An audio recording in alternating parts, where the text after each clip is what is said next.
1949, l'Alsace a retrouvé la paix.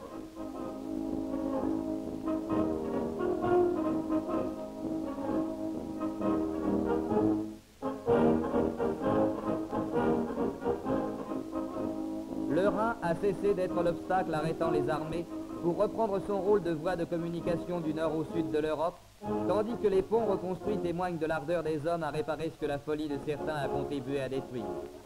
Chalampé,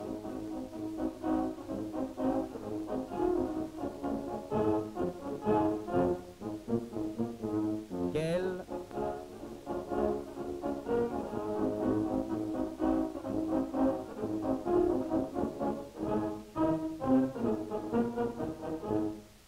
Oppenheim, les liens qui unissent les nations se rétablissent peu à peu. Bientôt, les traces de l'ouragan auront disparu.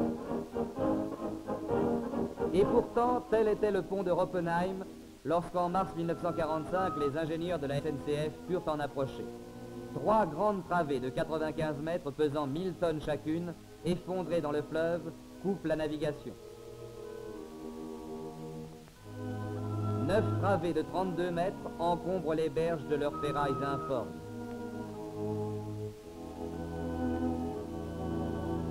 C'est tout ce qui reste de l'ouvrage ancien dont les tours moyenâgeuses marquaient fortement l'origine et le lieu. Là comme ailleurs, on se mit à l'œuvre aussitôt. Il fallait tout d'abord dégager une passe navigable. On choisit d'enlever d'un bloc les tronçons de la travée Allemagne pesant 250 et 800 tonnes en vue de leur réutilisation. À l'initiative et sous le contrôle du service de la navigation, une grue géante est confectionnée sans délai sur un chaland retrouvé dans le port de Strasbourg et amené à pied d'œuvre. L'équipement de la grue et sa manœuvre posèrent déjà, l'on s'en doute, des problèmes vraiment inhabituels. Il fut résolu de si heureuse façon que la grue fut utilisée plus tard pour dégager le Rhin plus à l'aval, à Maxau et à Cologne.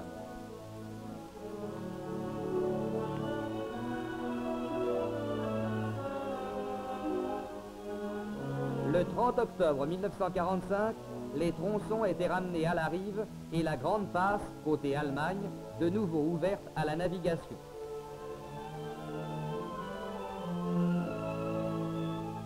Le dégagement de la travée Allemagne est bientôt suivi du déblaiement au scaphandrier, combien plus lent et coûteux, de la travée centrale, dont les tronçons enchevêtrés et déjà ensablés ne sont justifiables que de l'explosif.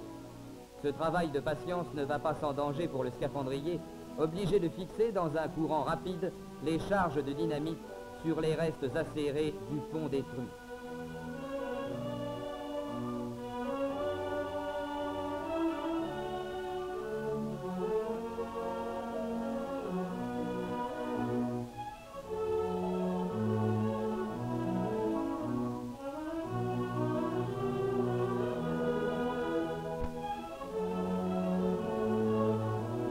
Après la rupture des gros éléments, on amarre les tronçons et on les retire à la grue. Aucune récupération appréciable n'étant possible, il faudra reconstruire un nouveau tablier. De même aspect que l'ancien, mais de constitution moderne, il pèsera plus de 1000 tonnes. Le rétablissement du pont de Oppenheim n'étant pas de première urgence, on décide de ne pas établir de pont provisoire et d'entreprendre directement la reconstruction définitive. Celle-ci commence en avril 1947 par le rétablissement de la travée France, rompue en 2 tronçons de 200 à 500 tonnes, récupérables en grande partie. Le travail à exécuter était simple: démonter le petit tronçon en extrayant les pièces réutilisables, rétablir l'horizontalité du grand tronçon et le relever grâce à 2 portiques sur lesquels il s'appuie par l'intermédiaire de chevêtres ou grosses poutres transversales. Les chevêtres sont soulevés par courses de 18 cm à l'aide d'entretoises successivement fixes et mobiles, calées sur les montants du portique par des broches en acier de 10 cm de diamètre. C'est le système dit de l'accordéon. Les constructeurs sont des humoristes. Après relevage au niveau définitif, la travée sera réparée sur un plancher de montage établi sur pieux battus dans le Rhin. Les portiques de relevage sont ceux qui ont déjà servi à relever les 800 tonnes d'une travée du pont sur le Rhône à Avignon. Le basculement du grand tronçon et son retour à l'horizontale constituent une opération simple. mais il y faut du soin pour réaliser des calages solides et stables.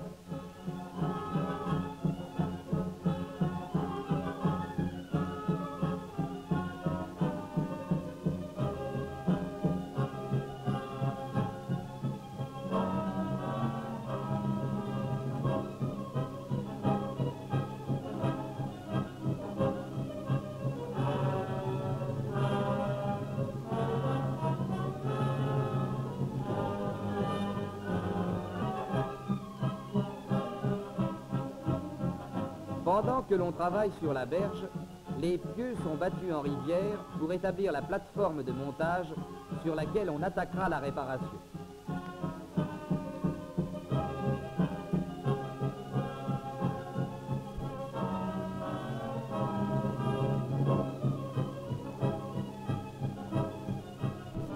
Le travail de relevage, bien préparé, ne présente pas de difficultés particulières pour des équipes déjà entraînées à des opérations semblables. C'est sans incident que les 500 tonnes du pont s'élèvent peu à peu, chaque montée au vérin correspondant au déplacement d'un trou à l'autre des broches de fixation.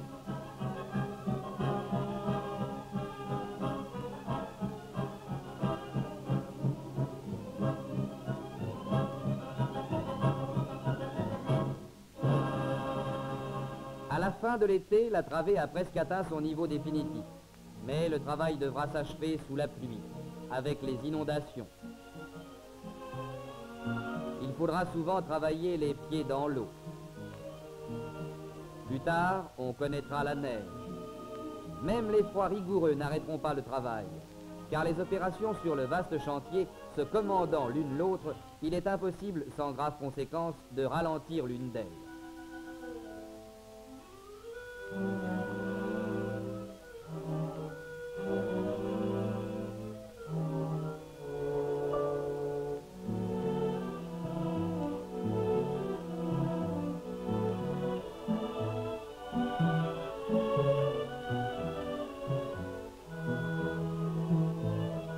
Des palets, dites de ripage, sont installés perpendiculairement à l'axe de l'ouvrage dans le prolongement des appuis de la travée France. Celle-ci, rétablie à l'aide des tronçons récupérés, doit en effet, en raison de sa constitution, conserver dans l'ouvrage reconstruit son emplacement primitif.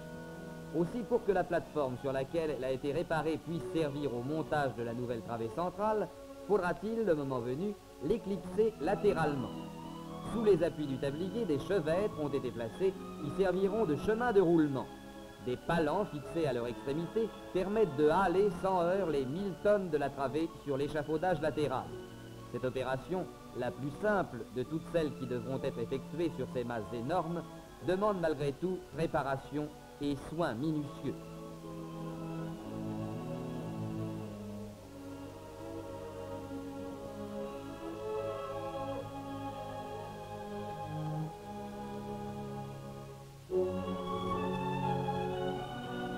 En quelques heures, la travée est amenée sur son échafaudage, dégageant ainsi la plateforme de montage.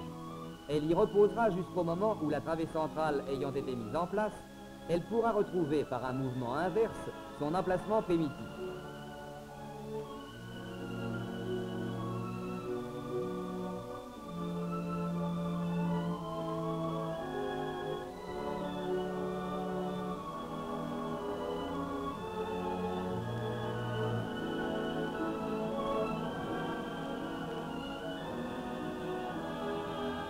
Pendant ce temps, sur l'autre rive, le tablier de la travée Allemagne a été réparé à l'aide des tronçons déposés à la grue au moment du dégagement de la passe navigable. Seul le tronçon de 800 tonnes a été utilisé directement. Le petit tronçon, plus avarié, a été démonté et ces éléments réparés ont servi à reconstituer l'ouvrage primitif.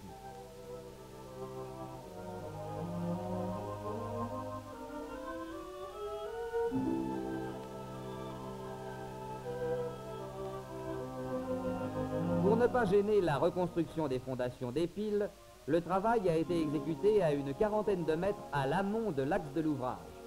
Il suffit seulement, lorsque le tablier est achevé, de le ramener à la position convenable par un nouveau ripage. Travail facile celui-là, bien que la dimension des rouleaux laisse prévoir l'importance du tonnage déplacé et les précautions à prendre pour éviter tout incident. L'essentiel est avant tout de constituer de bons chemins de roulement. Ils seront faits ici de rails jointifs placés sur lit de traverse. L'opération suivante sera d'une toute autre difficulté. Il faut déplacer cette masse de 1000 tonnes au-dessus du Rhin et l'amener à s'appuyer sur la première pile. C'est l'opération dite du lançage.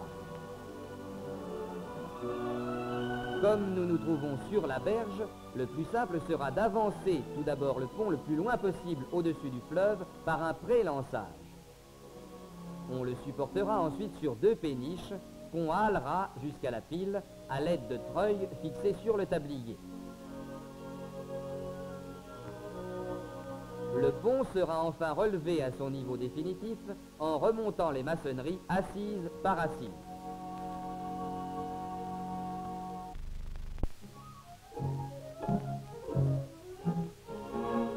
À Strasbourg, durant l'hiver 1947-1948, le travail commence.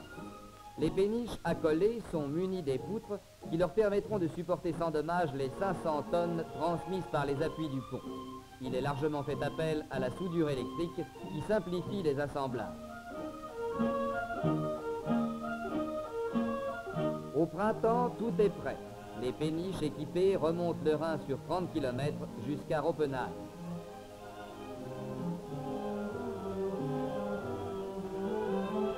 Elles y trouvent le tablier achevé, ramené dans son axe primitif et prêt au prélançage.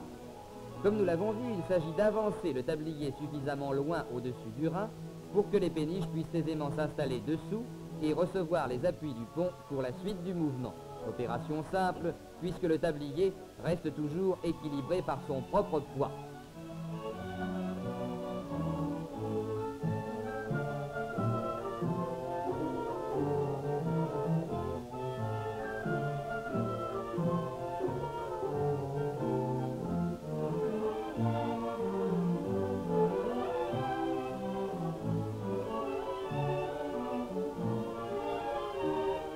Avant de glisser les péniches sous le tablier, on les leste tout d'abord de 500 mètres cubes d'eau, dont le poids est approximativement celui qui sera transmis par les appuis du pont. Ainsi, lorsque les péniches seront arrivées à leur position, il suffira de vider ce lest pour les mettre en charge sans aucun changement de niveau.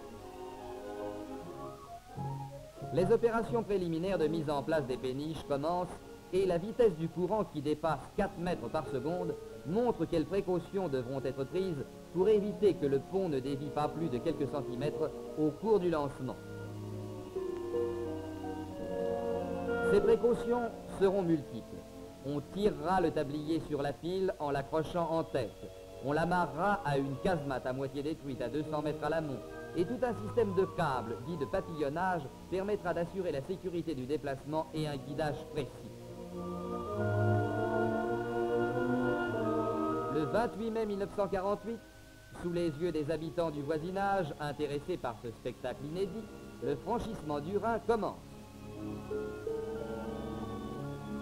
Tous les treuils étant groupés sur le tablier, la commande de la manœuvre et le maintien de l'aliment sont faciles. À l'arrière, les rouleaux suivent parfaitement les chemins de roulement suffisamment larges pour qu'aucun grippage ne soit possible. Malgré la vitesse du courant, le tablier ne s'écarte pas plus de 2 ou 3 cm de son axe de lançage. Il est aussitôt ramené en position correcte par l'action des treuils de guidage.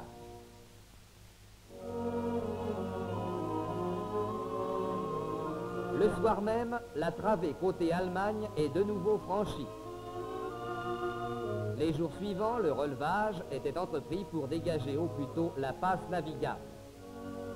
Pour gagner du temps, les assises de maçonnerie ont été constituées par des blocs préfabriqués, placés directement sous les appuis au fur et à mesure du relevage et enrobés dans le corps de la maçonnerie des piles.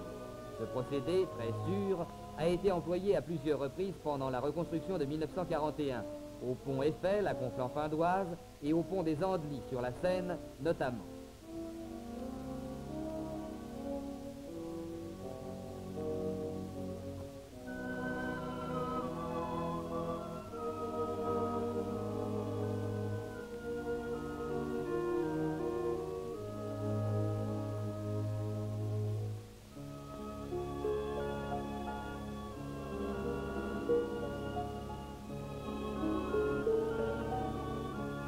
Fin septembre, les piles étaient achevées.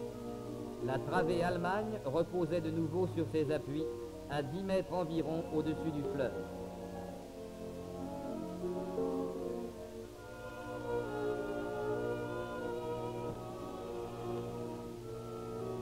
Pendant ce temps, sur ce vaste chantier, d'autres équipes s'affairaient. Les travées d'accès de 32 mètres de portée, dont les débris informes avaient été déblayés au préalable, étaient remplacées par de nouvelles travées en béton armé plus économiques. Travail classique celui-là, mais nécessitant cependant un soin minutieux dans l'établissement des armatures, dont la position est fixée au centimètre près. Par raison de commodité, les coffrages latéraux intérieurs sont mis en place après achèvement du ferraillage. Avec une telle densité d'acier imposée par la portée de l'ouvrage, il est indispensable de vibrer le béton. Là aussi, sur la rive française, il faut travailler vite, travailler même la nuit. Il s'agit en effet d'achever les travées d'accès pour permettre l'amener des matériaux de la future travée centrale, son montage et sa mise en place avant l'hiver.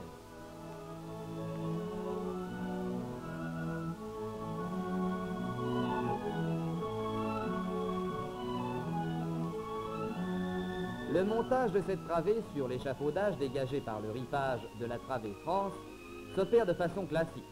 Assemblage par boulon des pièces préparées à l'atelier, rivetage. Pour la seule travée nouvelle, 80 000 rivets seront posés.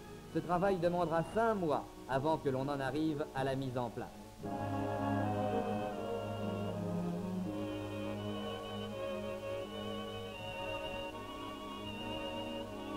Pour faire franchir le Rhin à cette travée de 92 mètres de longueur, isolée, trop haute sur le fleuve pour que l'on puisse encore avoir recours aisément aux péniches, il faut la munir d'un avant-bec de 38 mètres et d'un arrière-bec de 40 mètres qui lui permettront d'atteindre la pile opposée avant de basculer.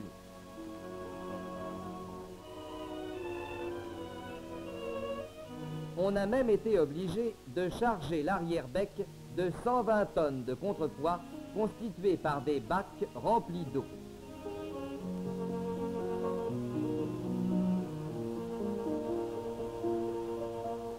Sur la pile côté Allemagne, une console de réception a été installée pour diminuer la longueur de lançage de 7 mètres environ. De la sorte, si les calculs sont exacts, la travée doit atteindre son appui avec une marge de sécurité de 1,84 m. Sur 95 mètres, c'est peu, mais suffisant.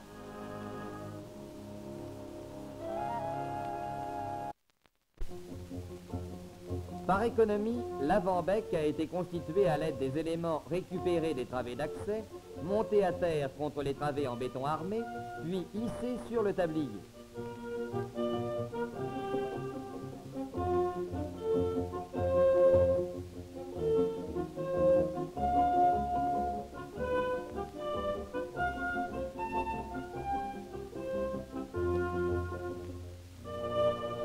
L'avant-bec sera mis en place entre les poutres par un premier lançage pour pouvoir s'engager à l'arrivée dans le tablier de la travée Allemagne dont nous avons vu le montage.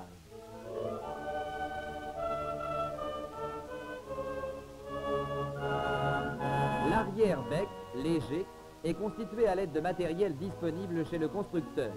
Au moment du lançage, il sera chargé des bacs à eau formant contrepoids. Les consoles de réception ont été installées sur la pile côté Allemagne, tandis que sur la plateforme de départ, les préparatifs se poursuivent. Les galets sont soigneusement vérifiés et réglés, les câbles de traction et les palonniers sont mis en place. Les moindres calages doivent être prévus minutieusement si on ne veut aboutir à un échec certain.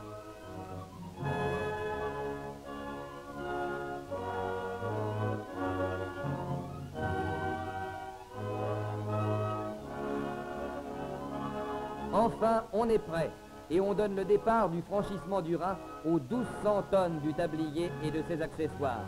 2 treuils électriques de 10 tonnes assurent la traction et l'avancement est suivi minutieusement, presque centimètre par centimètre. Les niveaux sont fréquemment contrôlés et les charges vérifiées au manomètre des vérins, surtout lorsque le centre de gravité se rapproche de façon dangereuse du bord de la brèche. Il ne faut pas basculer prématurément. Quelle que soit leur confiance dans leurs calculs, C'est malgré tout avec quelque appréhension que les ingénieurs regardent les tiges filetées que l'on voit dépasser sous le tablier et qui retiennent seuls tout l'avant-bec.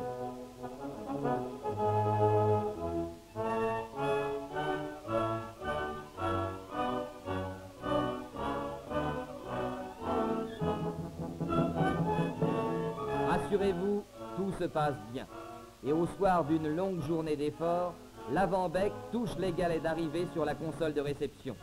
La brèche est franchie. De nouveau, l'on peut aller de l'une à l'autre rive, tandis que sans arrêt continuent de passer les lourds remorqueurs du Rhin.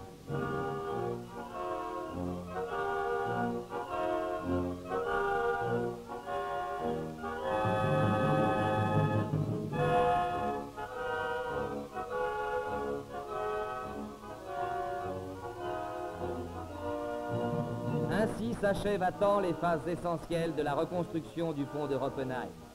La silhouette de l'ouvrage sera bientôt noyée dans les brouillards d'un nouvel hiver, mais les intempéries ne sauraient compromettre désormais l'achèvement des travaux. La travée France est bientôt ramenée à son emplacement, dégagée par le lancement de la travée centrale, par ripage sur les chevêtres qui avaient servi à l'éclipser.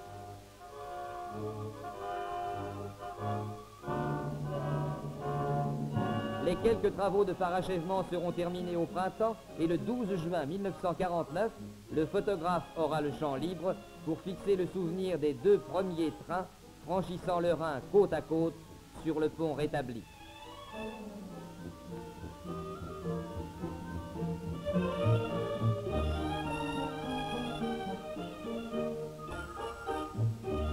Quelques mesures permettent de s'assurer du bon comportement de l'ouvrage et de l'exactitude des calculs. La liaison de la France et de l'Allemagne est désormais assurée par un ouvrage définitif à double voie. Le viaduc de Roppenheim est ainsi achevé. Ce coin d'Alsace a retrouvé avec lui son visage traditionnel.